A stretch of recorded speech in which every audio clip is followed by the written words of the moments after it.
Welcome to Leadership Devotionals. For today, our devotional to start our week. As leaders, it will be nice to start our week, our day with a devotional. And so today, our devotional is still part of our character series. And our character series this time is focused on discontent. Well, you should say, what kind of character is that? But discontent and contentment on one end, however you discuss it, it will have the same message for us. Now, our text for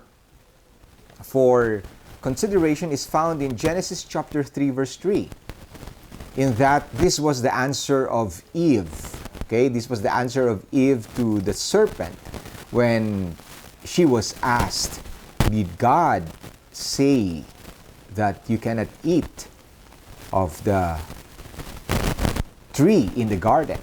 So this was her answer, found in Genesis chapter 3, verse 3. It is only the fruit from the tree at the center of the garden that we are not allowed to eat. God says we must not eat of it or even touch it, or we will die. Now, when we think or when we talk about forbidden fruits, quote, what usually comes to mind are things that are, bad for us. Like, for example, alcohol, tobacco, drugs, stealing, murder, covetousness, adultery. All of this, even the corruption of wealth, corruption of power and authority. But have you tried to really think of it that sometimes forbidden fruit may also signify something like, something that we have yearned for that God has chosen not to give us, like the success beyond our grasp, or a dream that we have chased most of our lives, or a relationship with a particular person, a particular crush, a particular person that we like. It could also be that kind of forbidden fruit. They might be somewhat on the positive side, but still might not be what God wants for us to have. It's easy to obsess about this thing we didn't and can have. This forbidden tree standing in the midst of everything else God has given us. You see, when God gave the instruction to Adam and Eve in the Garden of Eden, what He said was, of every tree here in the garden, you may freely eat. When He said of every tree, this is a huge garden. In that huge garden, there was even, the presence of 4 rivers in that huge garden. So you can just imagine, there must be hundreds or even thousands of trees there in the garden. And all of that, if not all, are bearing fruits.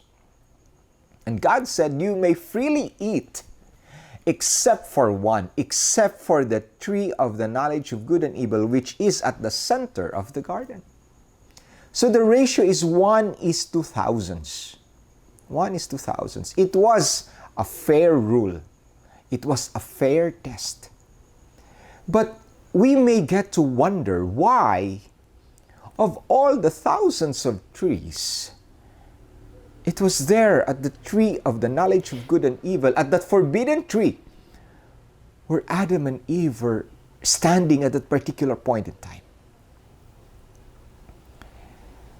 It seems to be, it's just telling us that for today, in our lives, sometimes we tend to forget of the vastness, the numerous blessings, the countless and the abundance of everything that we have. And we are just simply looking for that particular thing that we don't have. We tend to not appreciate the vastness and the bounties that God has given to us. and we tend to focus on that what we don't have. That's why it says here, it's easy to obsess about these things we don't and can't have. This forbidden tree standing in the midst of everything else, God has given us. In fact, what we don't have can sometimes overshadow all our other gifts. You see, it has been said that even though if you have just $1 in the bank or 1 peso in your hand, you are still a lot richer than somebody who doesn't even have 1 penny or 1 centavo. Of course, 1 peso is nothing compared to 1,000,000 pesos. 1 peso is loose change. But if you try to look at it, 1,000,000 peso is also nothing, or, it's somewhat loose change compared to somebody with billions or trillions of pesos. It all depends on our perspective. It all depends on our character of discontent or contentment. And it all depends on how we appreciate the blessings that has been placed in our hands. And with this yearning, with the focus on something that we don't have, comes easily the sin factor, which is the choice to recreate our own lives after our own image of goodness. Along the way, we may tell others all sorts of alibis, all sorts of rationalization, and if I have to put it bluntly, all sorts of lies. Not the least of which is that we can be our own creators. We can be our own gods. Judging God's work in our lives to be either too slow or too fast, to be either too dull or too frightening. We reach for something more than we were ever created to have.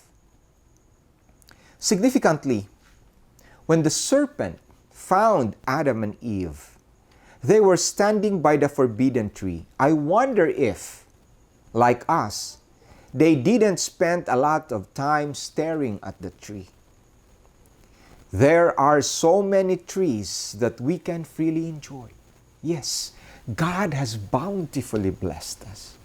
There are so many trees that we can freely enjoy. But we get to fixate on the one that is missing. We get to fixate on the one that is forbidden. Tragically, when we reach for that which is beyond our created limits, we lose the Garden of Eden.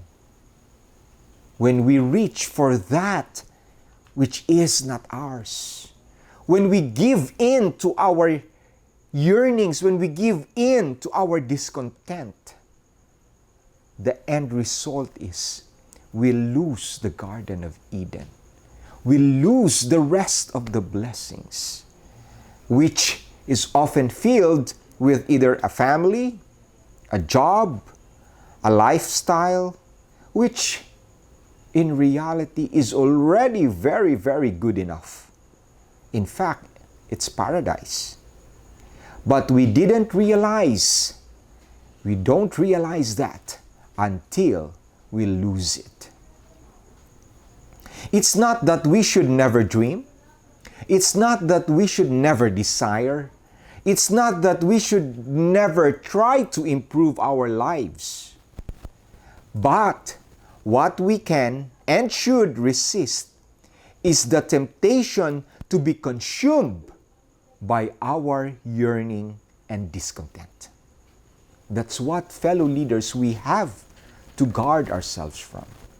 Because when we are consumed with discontent, when we are consumed with our yearnings, we tend to dim our visions to the blessings, to the bounties of heaven that has been given to us.